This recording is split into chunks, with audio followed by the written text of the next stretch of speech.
Frédéric Wiseman, bienvenue. Vous êtes réalisateur, scénariste, producteur, documentariste et votre nouvelle œuvre, c'est donc ce documentaire. Cette fois, c'est à Boston que vous avez décidé de poser votre caméra. Pourquoi Boston? On sait que vous venez de là-bas, mais j'imagine que ce n'est pas la seule raison. C'est aussi parce que c'était Non, mais il y a une raison très simple. Il me donne une permission.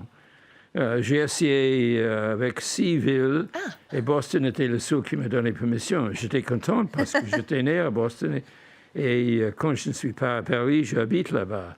Mais c'était complètement le hasard. C'est tout simple comme raison. Pourquoi avoir suivi le maire démocrate et ses équipes? Pourquoi? Avoir suivi le maire démocrate de cette ville. Je fais toute une série sur les institutions américaines et j'ai pensé qu'une mairie... ça va très bien avec les autres parce que, par exemple, j'ai fait un film sur la police et les hôpitaux. Ouais. La ville s'occupe avec les public health et les polices. Et comme ça, c'est une institution centrale que je n'ai pas filmée avant. Et c'est une institution intéressante, on va y venir. Vous nous montrez des équipes municipales qui agissent sur tous les fronts. La pauvreté, la lutte contre les discriminations, l'école, jusqu'aux tout petits problèmes de circulation routière.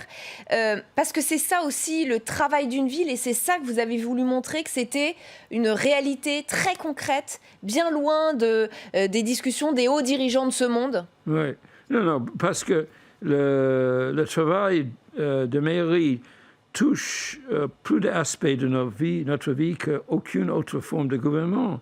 En Amérique, il y a les villes, le gouvernement de ville, de l'État et le gouvernement fédéral. Ouais. Mais le gouvernement de la ville touche tout. Le mariage, la mort, la naissance, la police, les pompiers, la santé publique, la construction des bâtiments.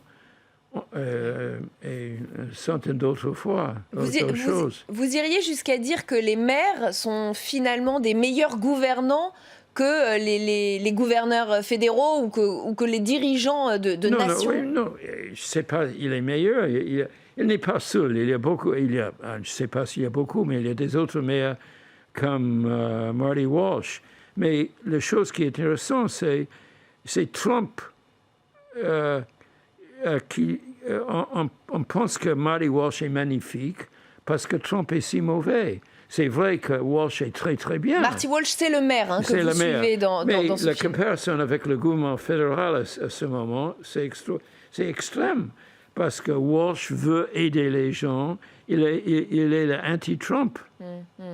Il y a Walsh et puis il y a toutes les autres, les équipes municipales qui sont motivées, qui sont impliquées. On voit des scènes où tout le monde s'écoute, personne ne se déchire, même s'ils ne sont pas forcément d'accord. C'est aussi un film qui donne de l'espoir, qui donne presque envie d'ailleurs de s'impliquer dans la vie municipale. C'est aussi ça votre objectif, redorer l'image de ces gens qui s'impliquent dans la cité, la vie de la cité. Quand j'ai commencé, la seule idée que j'ai eue, que c'est peut-être un bon sujet pour un film. Et tout ce que j'ai découvert, c'est ce que vous voyez dans le film. Mais j'étais très heureux de voir qu'il est un maire et il a une équipe qui s'occupe avec les citoyens, qui veut vraiment offrir les bons services. C'est très intéressant quand on voit ce film, quand on est français, parce qu'on est en plein débat en ce moment, ou en pleine critique sur ces élus qui seraient un petit peu perchés, un petit peu loin des réalités du quotidien, des réalités du terrain. Et c'est au contraire le maire en France qui récolte le plus de popularité, justement parce qu'il est très proche de nous. Ce film, c'est vraiment... vous êtes du côté de l'élu de terrain ? L'élu de terrain, celui qui est au plus près du citoyen? Oui, non, mais parce que je n'ai pas grande idée qu'est-ce qui se passe en France, mais c'est ce que je viens de dire, que les activités des gens qui travaillent au City Hall, les gens qui travaillent avec le maire, touchent notre vie quotidienne. Et ils sont des services essentiels. Alors, vous l'avez dit, hein, le maire Marty Walsh, c'est vraiment un anti-Trump. Vous ne cachez pas votre hostilité à l'égard du président américain. Vous dites il s'efforce d'offrir ses services d'une manière conforme à la Constitution et aux normes démocratiques. On a compris de quel côté de l'échiquier politique vous étiez. Qu'est-ce que vous reprochez à Trump? Il démolit les institutions pour vous? Oui, premièrement, il est psychopathe. Deuxièmement, en plus d'être psychopathe, il est complètement fou. Il est raciste, white suprémaciste pour les Blancs. Il n'a aucune intelligence, il ne lit rien. Il n'a aucune expérience dans les affaires étrangères. Il ne veut pas aider les gens pauvres. Et la seule chose qu'il aime, c'est ce qu'il voit dans le miroir. C'est lui-même. Vous diriez qu'il a abîmé la démocratie américaine? Qu'il la met en danger? Oui, à l'instant, c'est un danger. S'il est réélu, ça peut détruire la démocratie américaine. Mais j'espère et je crois qu'il ne soit pas réélu. Mais je crois qu'il va faire tout pour que l'élection soit décidée par la Cour suprême. Et ça, c'est très dangereux parce qu'il y a maintenant, avec le nouvel juge, il y a c'est 6 juges très conservateurs et 3 juges libéraux. Mais il aime le chaos. Et je crois, s'il n'accepte pas le jugement des gens qui votent, et il essaie de garder le pouvoir, il y aura une guerre civile en Amérique. Vous sentez qu'il y a un traumatisme Trump aux États-Unis, dans certaines villes, et notamment à Boston, où vous avez suivi les gens? Vous sentez qu'il y a ces 4 années ont été un choc? Traumatisé, non. Mais les gens que je connais ont beaucoup peur de lui, parce qu'il réagit comme un dictateur. Il veut être dictateur. Et heureusement, il n'est pas encore réussi. Mais il a déjà détruit beaucoup d'institutions. Détruit, je ne sais pas si c'est le bon mot. Abîmé. Il a déjà essayé de détruire les institutions très importantes, comme le service d'intelligence, l'FBI. Il n'a aucun respect pour le gouvernement. Il ne veut pas négocier. Il va tuer le système d'assurance qu'Obama a créé, Obamacare. Après tout, certains observent... Il est totalement corrompu. Je vais me faire un peu l'avocat du diable, si vous permettez, mais certains observent qu'avant le Covid, il avait plutôt des bons résultats économiques, le chômage avait plutôt baissé. D'ailleurs, l'argument économique, il s'en sert dans ses meetings, c'est encore ce qu'il a fait hier devant ses partisans. On l'écoute et je vous fais réagir après. Tout le réussite économique, c'est le résultat des idées d'Obama. Vous permettez qu'on l'écoute et vous me dites ce que vous en pensez? Oui. Allez. Pour dire les choses simplement, c'est un choix entre un cauchemar socialiste et le rêve américain. Si la gauche prend le pouvoir, elle fermera l'économie, fermera nos écoles, retardera le vaccin, prolongera la pandémie et imposera les politiques les plus extrêmes de l'histoire de notre pays. Les résultats économiques qu'il a eus, vous les attribuez à Obama, pas à lui? Non, parce que il y avait déjà, quand Obama était président, à la fin de son mandat, je crois que les gens sans travail, c'était 2-3 personnes. Le bourse marche très bien. Et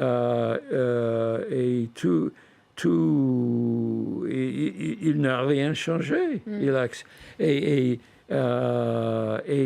Et maintenant, je ne sais pas, il y a au moins des millions de gens sans travail. Mais il en a convaincu des Américains, il en a convaincu des millions, et notamment d'ailleurs des classes défavorisées, des classes qui avaient été déçues par Obama. Comment vous expliquez ça? Vous êtes très sûr de vous sur le bilan de Trump, d'autres le sont beaucoup moins.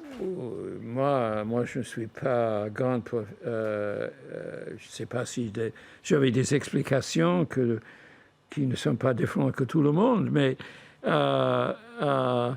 y a un grand écrivain américain qui a dit pendant les années 20, c'est impossible de sous-estimer la stupidité de le public américain. C'est sévère, et le fait que 40% des voteurs appuient Trump à mon avis, c'est un exemple de cette stupidité. On va revenir à votre documentaire et je voudrais qu'on regarde un extrait. C'est un moment où le maire, donc le héros de votre film, revient sur ses origines. Parce que la question de la diversité des origines et des communautés est aussi très présente dans votre film. On va regarder un passage et on s'en parle après. OK. I might be the mayor, but I'm a public employee. So we're no different. And I was proud of that moment. And that has nothing to do separate. So I'm proud of where my heritage is. You know, and I think back to comparing maybe doing a little history of Irish. In the end of the 19th century, Irish were called dogs, servants, slaves, pigs, monkeys, animals. If you look at the portrayal of Irish people back then, it was just like, it was completely racist. And a group of people got together and started to think about being a power broker. And they slowly but surely started to go into cities around America, and they got elected to town councils, city councils, and then a couple legislatures, and then eventually continued to build up a brief of support and understood who they were. And next thing, they're mayors. And that's really what every community that comes to this country has done over time. Il vous a intéressé, ce maire aussi, pour ses origines. C'est un fils d'immigrés. Il nous raconte les témoignages sur ce qu'on a fait à la communauté catholique irlandaise. C'est lui qui vous a intéressé aussi pour ça? Oui, non, parce que l'Amérique, comme c'est bien connu, c'est un pays d'immigrés. Et il raconte la lutte des immigrés irlandais dans le 19e siècle. Et il donne leur réussite comme exemple aux nouveaux immigrés. Il parle d'un groupe d'Hispaniques qui travaille à la mairie. Et il les dit, il faut participer dans le procès démocratique. Il faut que les Hispaniques soient élus petit à petit. Il peut être participe dans le gouvernement de plus en plus. Et comme ça, il gagne le pouvoir. Il peut représente les autres hispaniques. Et il a mis en place un groupe de toutes les ethnicités à Boston, toutes les races.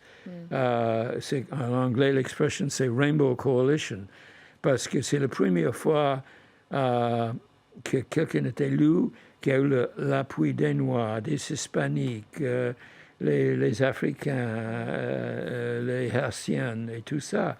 Et tous ces gens appuient le maire et ils ont des positions de pouvoir dans le gouvernement. Et dans ce discours, il dit, c'est ce qu'il faut faire. Il faut participer, voter, prendre le pouvoir. Les questions des communautés nous intéressent beaucoup, nous, en France. Est-ce que vous pouvez nous dire comment ça se passe aux États-Unis et peut-être en particulier à Boston? Vous dites très facilement les Hispaniques, les Africains. Vous les nommez, ces communautés. Comment vivent-elles ensemble? Est-ce qu'elles vivent les unes à côté des autres sans se mélanger, en étant défiantes les unes vis-à-y des autres? Mais ou est-ce qu'elles se mélangent? Boston... quand j'étais jeune, j'ai grandi à Boston. Il y avait beaucoup de discrimination contre les Juifs, les Italiens, les Irlandais, les descendants des Anglais qui sont venus dans le XVIIe siècle. Tout le monde vit à part. Il y a des ghettos. Mais ça, ce n'est plus le cas. Il y a encore des ghettos, mais c'est beaucoup plus mélangé. Mais il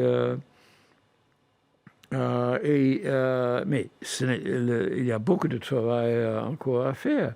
Mais dans une ville comme Boston, maintenant, tout le monde, toutes les races, toutes les ethnicités, tous les genders participent dans le gouvernement. Mais comment faire société avec autant de diversité, autant d'origines différentes, d'habitudes différentes, de cultures différentes? Comment il le fait? Comment faire société? Comment vivre ensemble? C'est la question du vivre ensemble. C'était toujours comme ça en Amérique depuis le début. Et ce n'est pas une histoire calme. Il y avait des temps de violence, des temps de beaucoup de lutte, des temps de beaucoup de discrimination. Et toutes ces choses existent dans dans une forme ou une autre maintenant. Mais les gens, la plupart des gens reconnaître qu'il faut faire un effort, il faut essayer de travailler ensemble. Il y a quelques années, j'ai fait un autre film qui s'appelle In Jackson Heights, qui était un quartier à New York City, où il y a des gens ils parlent 160 langues. Il y a des gens de tous les pays de l'Amérique du Sud, de l'Amérique centrale, d'Afrique, d'Europe de l'Est, etc. Mais ils vivent dans un quartier ensemble. Ce documentaire est intéressant pour 1000 raisons et aussi pour son style, le style que vous avez, qui est le vôtre. Pas de voix off, pas de commentaires, des scènes de vie, des plans, des longs plans sur les bâtiments. L'architecture de la ville vous a aussi beaucoup intéressé dans ce documentaire. Beaucoup, d'ailleurs, la trouvent laide, cette architecture. Ça vous a intéressé, cette diversité des constructions. Donc, il y a des scènes de vie et puis des captures de son qui nous immergent complètement dans la vie et dans l'atmosphère de la ville de Boston, parce que vous êtes aussi preneur de son, c'est aussi votre métier. En quoi cette œuvre tranche avec les précédentes? Qu'est-ce qu'elle dit de plus sur vous? Oui, mais la vraie réponse, c'est ce que vous voyez dans le film. Parce que j'ai commencé le film sans beaucoup de connaissances de la vie quotidienne administratif de la ville. J'étais peut-être dans la mairie une fois avant que j'ai commencé à tourner le film. J'étais là simplement pour rencontrer le maire. Mais j'étais étonné à la diversité de services qui étaient en offre avec beaucoup de bonne volonté et beaucoup d'intelligence. Et pourquoi jamais de voix off, puisque de toute façon, la subjectivité, elle est dans vos plans. C'est un choix que j'ai fait il y a 55 ans, parce que j'ai essayé de présenter les événements comme ils passent. Même si une réunion est beaucoup montée, je veux créer l'illusion que le public voit les choses comme ils sont. Mais c'est un peu la fiction, parce que tout est coupé, tout est monté. Mais quand ça marche, le spectateur est mis dans le centre des événements, et je demande qu'il pense à eux, à qu'est-ce qui se passe. Moi, je n'aime pas les choses didactiques. Vous n'aimez pas qu'on prenne le téléspectateur par la main? Vous voulez qu'il lui-même... Non. Oui, parce que moi, je crois que le spectateur est si stupide ou si intelligent comme moi. Autrement, je trouve c'est condescendant. Vous le disiez en début d'interview, vous vous êtes beaucoup intéressé au service public. On l'a vu notamment dans plusieurs de vos œuvres, Ex Libris, Law and Order, High School. Vous vous êtes beaucoup intéressé au service public. Et puis parmi les sujets qui vous ont intéressé, il y a aussi la société de consommation dans The Store en 1984. Ouais. C'est pas hier. Vous filmez dans un grand magasin au Texas pendant les fêtes de Noël les exercices de musculation de la mâchoire des vendeurs pour sourire le plus efficacement possible aux clients. Depuis 1984, ces méthodes-là ont encore évolué. Le marketing est devenu surexploité aujourd'hui. Par rapport à votre regard en 1984, qu'est-ce que vous vous dites aujourd'hui quand vous voyez les méthodes de vente et cette société de consommation? Le problème, c'est que je crois que quand j'ai tourné le store à Neiman Marcus, je crois que c'est la dernière fois que j'étais dans un grand magasin. Parce que... Ça vous a traumatisé? Non, pas traumatisé. Mais j'achète tous mes vêtements par email. Et je n'ai pas grande expertise dans les questions de marketing. Mais vous refusez d'être manipulé par des techniques de marketing? Non, c'est plus facile, c'est tout. Je n'ai pas de grandes pensées dedans. Il n'y a pas une philosophie derrière. Pourquoi avoir autant filmé les États-Unis et s'être à moitié installé à Paris? Pourquoi ce choix? Parce qu'on mange très bien à Paris. J'ai beaucoup d'amis ici. Et depuis 12 ans maintenant, je monte tous mes films ici. Ouais. Et j'ai tourné quelques films ici. Pas beaucoup, pas beaucoup, je crois. Sur le Crazy tourné Horse, 4 les coulisses du Crazy Horse. Crazy Horse, Paris Opera Ballet, Comédie Française et un film de fiction, La Dernière Lettre. Ouais. Et j'ai monté quelques pièces ici. Qu'est-ce que vous avez envie de filmer en France? Mais mon vrai sujet, c'est la vie institutionnelle en Amérique. Ouais. Les films que j'ai tournés ici, les documentaires que j'ai tournés ici, la même institution n'existe pas dans la même forme en Amérique. Il n'y a pas une compagnie de danse qui a existé pour plus de 300 ans. Il n'y a pas un théâtre répertoire qui existait pour plus que 300 ans. Et la vie institutionnelle en France, elle vous intéresse ou pas? Ça Oui. vous intéresserait de venir filmer oui, ça le m'intéresse, Sénat, le travail parlementaire ici au Sénat? mais je ne veux pas répéter le même sujet. Parce que mon vrai sujet, c'est l'Amérique contemporaine. Et il y a encore beaucoup de films que je veux tourner là-bas. Il y en a encore beaucoup? Oui, si. C'est quoi votre idée pour le prochain? Non, moi, je suis un peu paranoïque. Je ne discute jamais les films avant. Vous avez peur que ça vous porte malheur? Non, oui, c'est ça. Et qu'il ne se fasse pas. Eh ben merci infiniment Frédéric Wiseman d'être venu nous présenter ce film. Merci de nous avoir accordé cette interview. Je rappelle donc le titre de ce 46e documentaire et je crois que vous avez envie d'aller jusqu'à 50. City Hall. Et oui, exactement. Oui, vous avez envie d'aller jusqu'à 50. Je vais mourir après le 51. Eh ben, je vous le souhaite. En salle le 22 octobre et dont Public Sénat est partenaire. Merci encore d'avoir été avec nous ce soir.